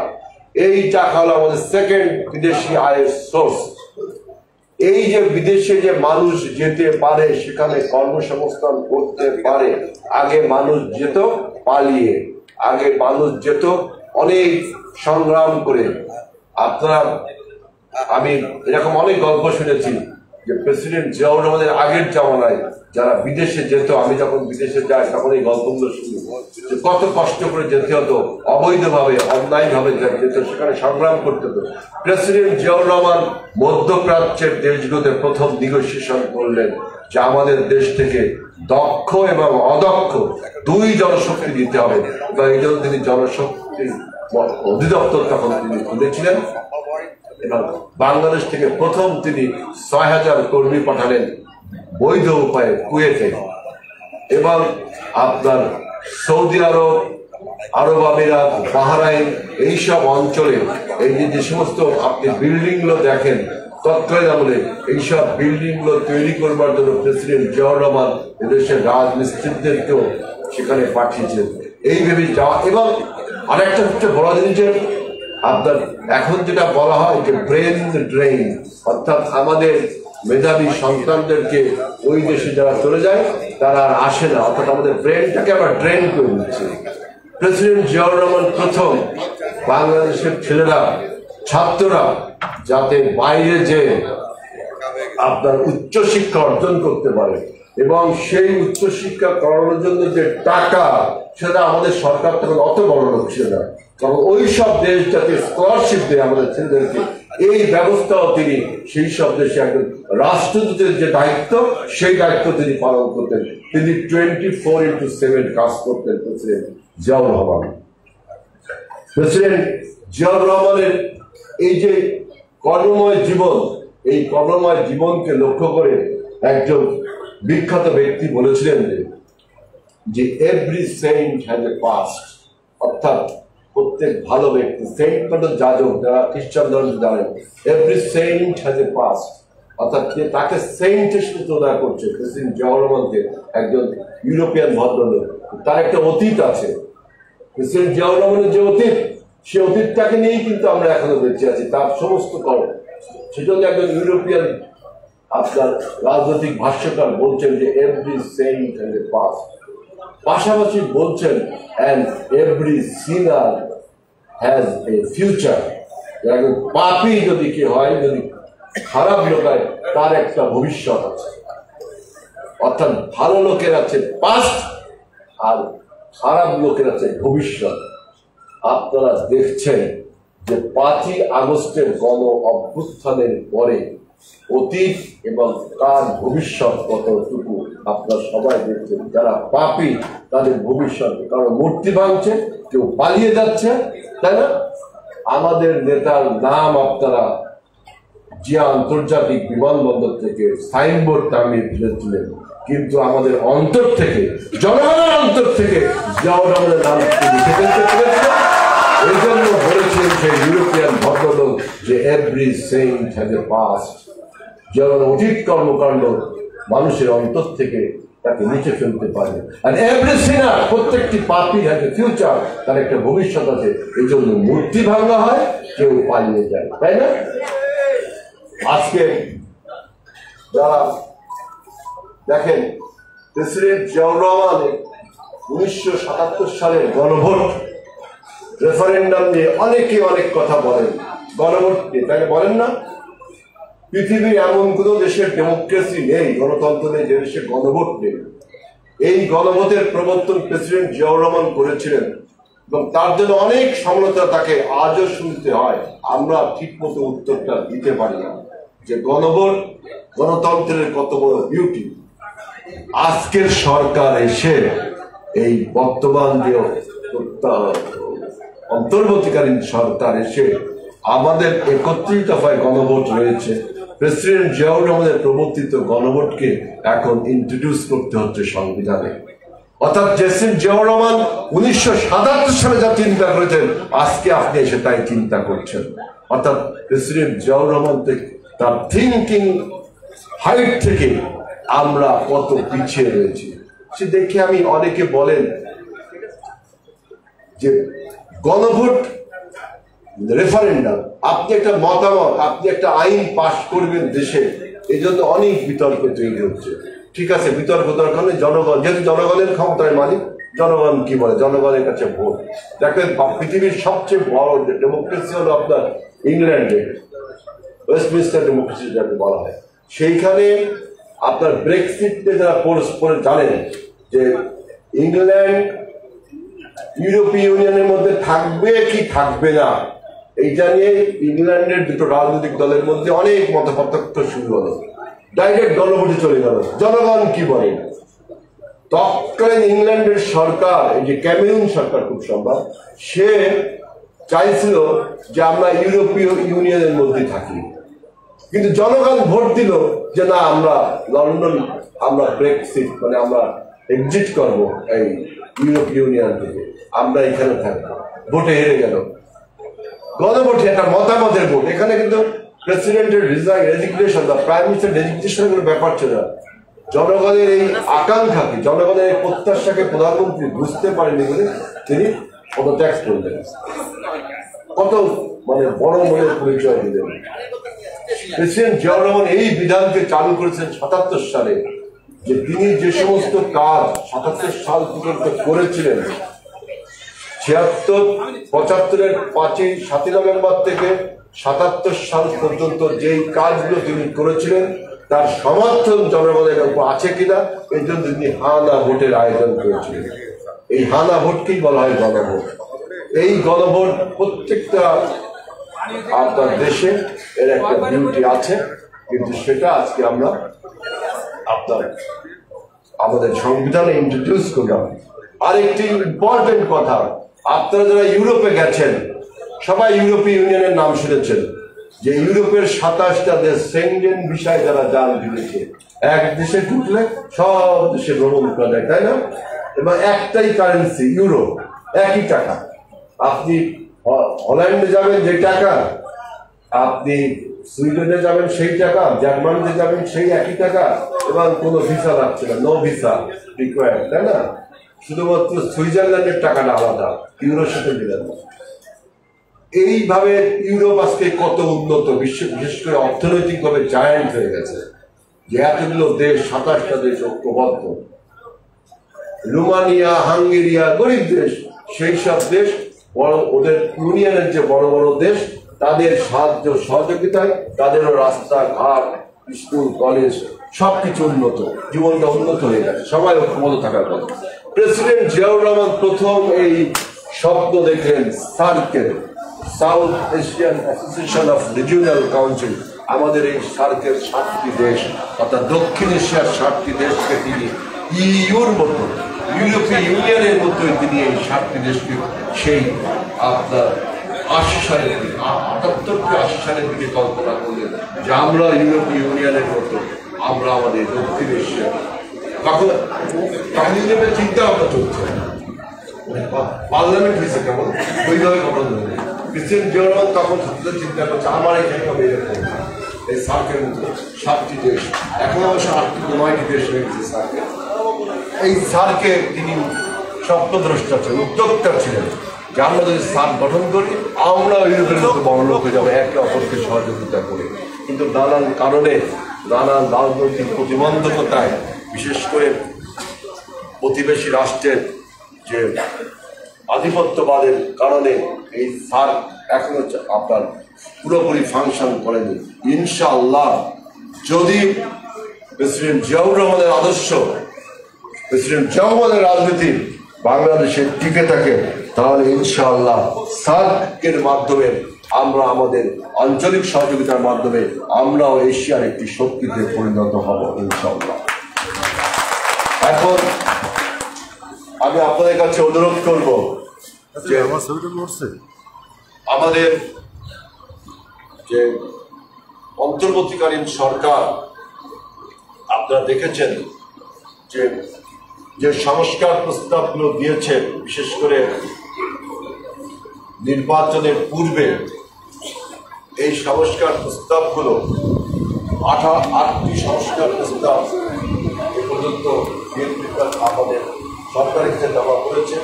আমাদের দল বিএনপি প্রত্যেকটি প্রস্তাবের সাথে সরকারের সাথে আলোচনা করে কোনটা গ্রহণযোগ্য, কোনটা আমাদের উপযোগী, কোনটা বাংলাদেশকে গণতন্ত্র শক্তিশালী করবে এবং কোনটা ফেস্টিভালকে আর ফিরিয়ে দেবে, এইসব আলোচনা ডায়ালগের মাধ্যমে আমরা এই সংস্কার প্রস্তাবের সাথে যুগপথ চলতে চাই, অর্থাৎ নির্বাচন এবং সংস্কার একসাথে চলতে চাই। এটাই বিএনপির বক্তব্য। যারা বলেন যে বিএনপি সংস্কার চায় না, তারা ভুল ধারণা করেন। আমি বিএনপি সম্বন্ধে প্রচার করে, বিএনপি তৈরি হয়েছে সংস্কারের মাধ্যমে। বিএনপি প্রথমে সংস্কার প্রস্তাব দিয়েছে, বিএনপি বাংলাদেশকে বিভিন্নভাবে সংস্কার করে এগিয়ে নিয়ে গেছে। সবচেয়ে বড় উদাহরণ, অনেক উদাহরণ, একটু উদাহরণ, এই দেশ একসময় একদলীয় শাসন ব্যবস্থায় চলতো, বাকশালী কায়দায়, অর্থাৎ অন্য সব রাজনৈতিক দল বন্ধ, 3টা না 4টা কাগজপত্র রেখে সব কাগজে বন্ধ। প্রেসিডেন্ট জিয়াউর রহমান এটাকে সংস্কার করে বহুদলীয় গণতন্ত্র, সংবাদপত্রের স্বাধীনতা, বাক স্বাধীনতা সব ফিরিয়ে দিয়ে এই প্রথম সংস্কার প্রক্রিয়ার মাধ্যমে তার দল বাংলাদেশ জাতীয়তাবাদী দল গঠন করেছিল। সুতরাং যারা বলেন সংস্কার প্রস্তাব বিএনপি মানে না, তারা ভুল বলেন। বিএনপি প্রথম বাংলাদেশে সংস্কার প্রস্তাব দিয়েছে। শহীদ আমাদের নেত্রী, দেশ নেত্রী বেগম খালেদা জিয়া 2016 সালে ভিশন 2030 মাধ্যমে প্রথম সংস্কার প্রস্তাব দিচ্ছেন এবং আমাদের 31 দফা এখন আমাদের 2022 সালে। সুতরাং বিএনপি চায় সংস্কার এবং নির্বাচন একই সাথে চলতে পারে। যারা বলেন যে ফ্যাসিবাদের বিচার, ফ্যাসিবাদের হাতে সবচেয়ে বেশি নিগৃহীত হয়েছে আমাদের দল বিএনপি, জনগণ নিগৃহীত হয়েছে, অন্য রাজনৈতিক দলও নিগৃহীত হয়েছে, সবচেয়ে বেশি নিগ্রহের শিকার হয়েছে আমাদের দল বিএনপি। আমরা এই ফ্যাসিবাদের বিচার অবশ্যই চাই। আমাদের ছাত্র সংগঠন বাংলাদেশ জাতীয়তাবাদী ছাত্র দল গতকাল থেকে টেলিভিশন দেখেছেন যে মুভমেন্ট ফর জাস্টিস একটা প্রোগ্রাম করে না, মাস ফর জাস্টিস। তার প্রধান স্লোগান ছিল কি, যে ফ্যাসিবাদের সমস্ত দোষকদের বিচার করতে হবে, সমস্ত দোষকদের গ্রেফতার করতে হবে, বিচার করতে হবে। তাই বলে আপনি বিচার প্রক্রিয়া শেষ করে বাংলাদেশের গণতন্ত্র দেবেন, এটা হয় না। আমরা বলছি বিচারও হবে, সংস্কার আরো হবে, নির্বাচনও করতে হবে। কারণ রাজনৈতিক শূন্যতা তৈরি হলে সেখানে ষড়যন্ত্রকারীরা ওত পেতে বসে আছে। আমি তো মনে করি ঘাপটি মেনে না, প্রকাশ্যে ষড়যন্ত্রকারীরা বসে আছে। আপনারা জানেন যে আমাদের দেশে যে গণ অভ্যুত্থানটা হলো, সেই গণ অভ্যুত্থান প্রতিবেশী রাষ্ট্র ভারত ভালোভাবে মেনে নেয়নি কিন্তু। সুতরাং ঘরে এবং বাইরে যে ষড়যন্ত্র আছে, এই ষড়যন্ত্রকে, কিসের ষড়যন্ত্র, যে বাংলাদেশকে একটি পাপেট রাষ্ট্র, একটি বেজেল স্টেট, একটি ক্রাইম স্টেট, একটি মক্কেল রাষ্ট্র বানানোর জন্য অনেক পরিকল্পনা দেশে এবং বিদেশে রয়েছে। বিদেশে তো থাকবেই মক্কেল রাষ্ট্র বানানোর জন্য। দেশে কারা আছে? দেশে ওই সব বিদেশি ব্রেন চাইল্ড আছে, শিষ্যরা আছে। তাদের কাজ হলো বাংলাদেশকে একটি মক্কেল রাষ্ট্রে, একটি করদ রাজ্যে, একটি অঙ্গরাজ্যে পরিণত করা। সেজন্য বলছি যে এই সমস্ত ষড়যন্ত্রের চ্যালেঞ্জকে একমাত্র রাজনৈতিক সরকার রাজনৈতিকভাবে মোকাবিলা করতে পারে। এই জন্য আমরা চাই যে আমাদের যে রক্তে গড়া সরকার, আমাদের যে 17 বছরের আন্দোলনের সরকার, যে 17 বছরের আন্দোলনের মাধ্যমে আমরা যে সরকার তৈরি করেছি, সেই সরকারের ব্যর্থতা, সেই সরকারের পরাজয় মানে আজকে আমাদের আন্দোলনের ব্যর্থতা, আন্দোলনের পরাজয়। এই জন্য বিএনপি সমস্ত রকম সহযোগিতা এই সরকারকে করছে। সরকারেরও উচিত হবে আমাদের জনগণের, আমাদের দলের আস্থায় নেওয়া। আজকে দেখেন যে ইউনিটির কথা বলা হয়, ঐক্যের কথা বলা হয়। আমরাই প্রথম দল যারা জনগণকে একটা ঐক্যের গঠন করবার জন্য ডাক দিয়েছিলাম। 2008 সালে যখন স্বৈরাচার এদেশে স্থাপিত হয় শেখ হাসিনা, তখন আমরা জনগণকে ঐক্যবদ্ধের জন্য ডাক দিয়েছি। 2012 সালে ডাক দিয়েছি, 2018 সালে ডাক দিয়েছি, 2024 সালে সর্বশেষ ডাকে সবাই যখন আসলেন, তখন কিন্তু এই হাসিনা বিতাড়িত হলো। এখন যারা বলেন যে আমাদের ছাত্র ভাইরা, যে বীর যোদ্ধারা, যে অসীম সাহসিকতা নিয়ে গুলির মুখে বুক চিতে দাঁড়িয়ে আমাদের এই আন্দোলনের উপসাগর টানলেন, তাদেরকে এবং 17 বছরের আন্দোলনকে বিভক্তি করেন কিভাবে দেখেন, যে 34 দিনের আন্দোলন না 17 বছরের আন্দোলন। আমি অনেক টেলিভিশন বিতর্কিতে বলেছি, এইভাবে যে বিপদী সমস্যা তৈরি করছেন, যে 17 বছরের অর্জনকে কেউ মিথ্যা বলছেন, আবার 34 দিনের আমাদের যে দুনিয়া কাঁপানো বাংলাদেশ 34 দিন, শেষ 36 দিন খুব সম্ভব, যেহেতু 5ই আগস্ট 36 দিন হবে। 36 দিনকে আলাদা করেন, তারা কিন্তু আমাদের ঐক্যের ফাটল ধরান, তারা কিন্তু ঐক্যের ফাটল ধরান। আপনারা কিছুদিন আগে দেখেছেন যে সিরিয়ায় যে আসাদ বাহিনী পালিয়ে গেল, তাই না? মাত্র 12 দিন, লাস্টের 12 দিনের যে যুদ্ধ হয়েছে, সেই যুদ্ধের ফলে আসাদ বাহিনী পালিয়ে গেল। কিন্তু আসাদ বাহিনীর বিরুদ্ধে 12 বছর সংগ্রাম করেছে সিরিয়ার জনগণ, কন্টিনিউয়াসলি 12 বছর সংগ্রাম করতে করতে লাস্ট 12 দিনের যুদ্ধে বা 15 দিনের যুদ্ধে আসাদ বাহিনী পালিয়ে গেল। এখন যদি বাশার বাহিনী, তাই না, বাশার বাহিনী পালিয়ে, বাশার আসাদ বাশার বাহিনী পালিয়ে, এখন যদি কেউ বলেন লাস্ট 15 দিনে যারা যুদ্ধ করেছে তারাই বীর বিক্রম, হ্যাঁ তারাই বীর বিক্রম, কিন্তু গত 12 বছরের যে ত্যাগ, যে সংগ্রাম, যে লড়াই, যে রক্ত, যে খুন জখম, তাকে কি অস্বীকার করতে পারবে? গত 17 বছরে হাসিনার বিরুদ্ধে জনমত গঠনে, আন্দোলন এবং সংগ্রামে যে জমিন আমরা তৈরি করেছিলাম, যে ভিত আমরা তৈরি করেছিলাম, তার উপর দাঁড়িয়ে আমাদের বীর ছাত্র ভাইরা, ছাত্র বলতে আপনি কাদের বোঝাচ্ছেন? ছাত্র বলতে আমাদের বিভিন্ন রাজনৈতিক দলের বৃহৎ একটি অঙ্গ সংগঠন রয়েছে না? ছাত্র দল রয়েছে, ছাত্র ইউনিয়ন রয়েছে, ছাত্র শিবির রয়েছে, সমাজতান্ত্রিক ছাত্র ফ্রন্ট, আপনার আরো অনেক বামপন্থী ছাত্র সংগঠন, ইসলামিক ছাত্র সংগঠন আছে না, সব ছাত্রদের কিন্তু আমার ছাত্র বলছি। আপনার যদি কেউ যদি মনে করে যে কোটা সংস্কার আন্দোলন টার্ন ইন্টু বৈষম্য বিরোধী আন্দোলন, তাই না? যদি সরকার কোটার ব্যবস্থা মেনে নিত, অর্থাৎ ছেলেদেরকে চাকরি দিয়ে দিত, তাহলে কি হাসিনার পতন হতো না? তারপরে হাসিনার পতন হতো, কারণ রাজনৈতিক দলগুলো তখনও হাসিনার বিরুদ্ধে আন্দোলন সংগ্রাম করছিল। সেই কোটা বিরোধী আন্দোলন যখন বৈষম্য বিরোধী আন্দোলনে গেল, অর্থাৎ বৈষম্য মানে কি, যে দেশে গণতন্ত্র ছিল না বিধায় তো বৈষম্য। বৈষম্য যদি না থাকতো তাহলে তো গণতন্ত্রই থাকতো। অর্থাৎ তখন এই গণতন্ত্র প্রতিষ্ঠার জন্য যে বৈষম্য বিরোধী ছাত্র সংগঠন তৈরি করে, সব ছাত্র সংগঠন মিলেই তো বৈষম্য বিরোধী একটা ঐক্য, একটা ব্যানার তৈরি করা হলো, তাই না? কিন্তু কোথার থেকে কিভাবে এই যে একটা বিভেদ তৈরি করা হচ্ছে, যে 17 বছর ভার্সেস 34 দিন, কে ব্রেন চাইল্ড এই আন্দোলনে, কে কাকে ক্ষমতায় বসিয়েছে, এবং বিভিন্ন রকম টার্মিনোলজি, শব্দমালা তৈরি করা হচ্ছে যে সংস্কার ছাড়া নির্বাচন হবে না। এখন দেখি তারপরে কি বিচার ছাড়া নির্বাচন হবে না। এখন দেখি যখন সব ইস্যুগুলো সমাধান হয়েছে, একে একে নির্বাচনও ঘনিয়ে এসছে, এখন দেখি নতুন একটি ফন্দি ফিকির আসছে নির্বাচনকে প্রতিহত করবার জন্য। স্থানীয় সরকার আগে না পরে? স্থানীয় সরকার নির্বাচন দিয়ে জাতীয় সরকার, অর্থাৎ ন্যাশনাল গভর্নমেন্ট, এটা ন্যাশনাল গভর্নমেন্টের দায়িত্ব যে তার স্থানীয় অধিদপ্তরগুলো স্থানীয় সরকার নির্বাচন দেবে। আপনি অন্তর্বর্তীকালীন সরকার, আপনার প্রধান দায়িত্ব হল দেশের গণতন্ত্র প্রতিষ্ঠা করা, জাতীয় নির্বাচন অনুষ্ঠান করা।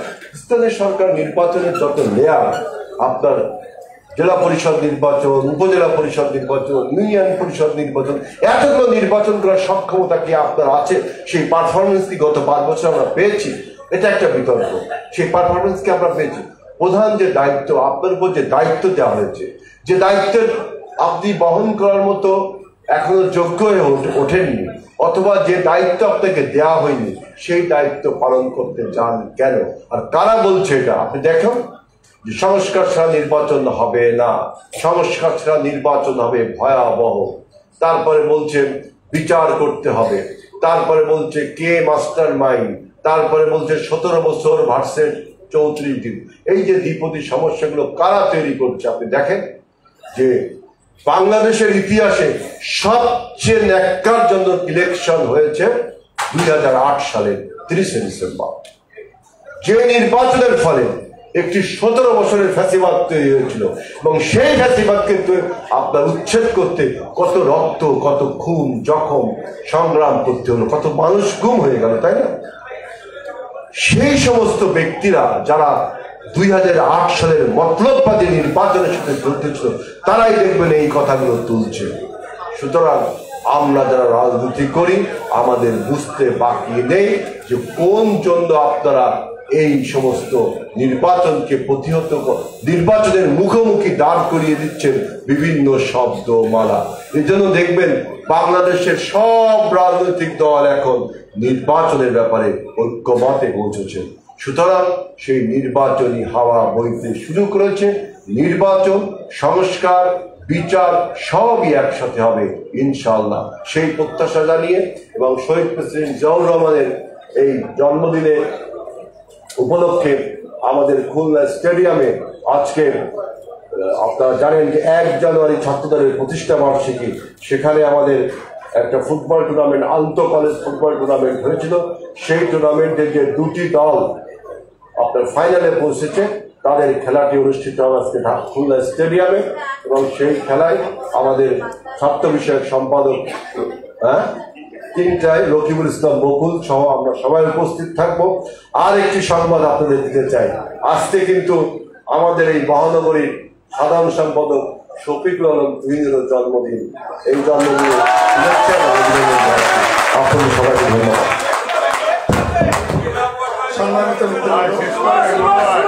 সম্মানিত নেতৃবৃন্দ, অনুষ্ঠানের সমাপনী এবং সভাপতির বক্তব্য রাখছেন খুলনা মহানগর বিএনপির সম্মানিত আহ্বায়ক, বিএনপির কেন্দ্রীয় নির্বাহী কমিটির সম্মানিত সদস্য, আমাদের প্রিয় অভিভাবক জনতা জনাব অ্যাডভোকেট এস.এম. শফিকুল আলম মানা।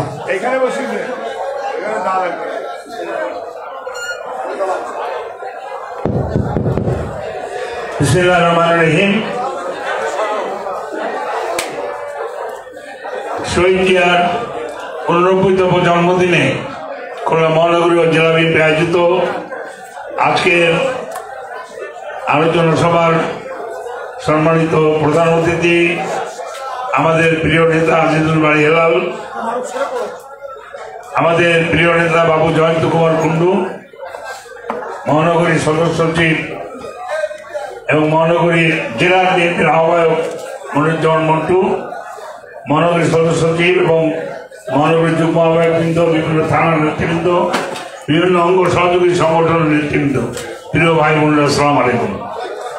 হেলালের বক্তৃতার পরে আর কোনো বক্তৃতা চলে না, তারপরেও একটি কথা বলতে চাই। জিয়াউর রহমান সাহেব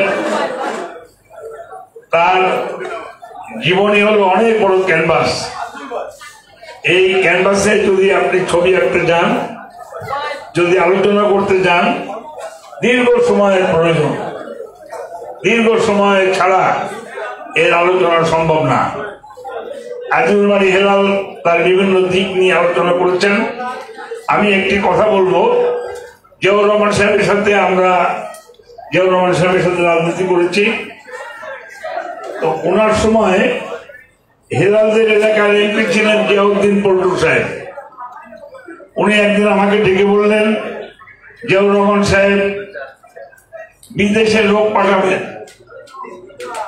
এবং আপনারা শুনে আশ্চর্য হবেন যে বিদেশে লোক পাঠানো 12 কপি ছবি, 12টা বায়োডাটা লাগবে। আমি ওপারের একটা ছেলে দিলাম, সে ছেলে সৌদি আরবে চলে গেল, মাসে 1.5 লাখ টাকা বেতন এবং প্লেন ভাড়া, এই যে যাওয়ার প্লেন ভাড়া এটাও সরকার দিয়েছে। অর্থাৎ জিয়াউর রহমান তখন শুরু করেছেন ম্যান পাওয়ার, যে বাংলাদেশ থেকে দক্ষ অদক্ষ শ্রমিক বিভিন্ন দেশে পাঠিয়ে বাংলাদেশ থেকে যাতে রেমিটেন্স আসে, বৈদেশিক মুদ্রা আসে, এই কাজটি জিয়াউর রহমান সাহেব শুরু করেছিলেন। জিয়াউর রহমান সাহেব জাতির সকল ক্রান্তি লগ্নে জাতিকে নেতৃত্ব দিয়েছেন। 71 সালে যেমন মুক্তিযুদ্ধের নেতৃত্ব দিয়েছেন, স্বাধীনতার ঘোষণা করেছেন, ঠিক 75 সালে জিয়াউর রহমান সাহেব উনার সামনে পথ ছিল 2টা। একটা হলো ভারতের সাথে সম্পর্ক করা, অথবা কর্নেল তাহের বাম রাজনীতি অর্থাৎ কমিউনিজম, এটা ওনার উপরে চাপাই দিতে চাইছিল। কিন্তু জিয়াউর রহমান সাহেব একটা পথ বেছে নিয়েছিলেন, সে পথটি হলো বাংলাদেশ। এই দেশের বাইরে আমাদের কোনো শত্রু নাই, বন্ধু নাই। বাংলাদেশের যারা বন্ধুত্ব করবে তারাই হলো বাংলাদেশের বন্ধু।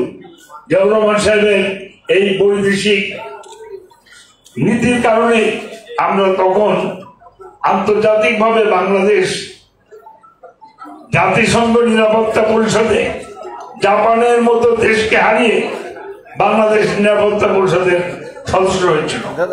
এটি সম্ভব হয়েছিল এই কারণে, জাপান অনেক অনেক পয়সা, অনেক সমৃদ্ধ দেশ, তারপরেও বাংলাদেশের মতো দেশ জাপানকে ভোটের মাধ্যমে হারিয়ে নিরাপত্তা পরিষদের সদস্য বাংলাদেশ হয়েছিল।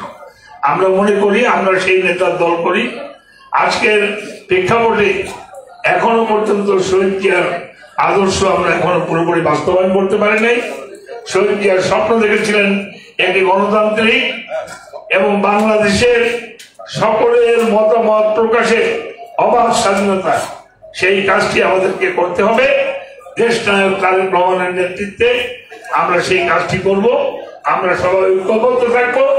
আগামীতে যে কোনো লড়াই সংগ্রামে আমরা সামনের দিকে এগিয়ে যাবো। সকলকে ধন্যবাদ দিয়ে আজকে সমাপ্ত করছি। ধন্যবাদ।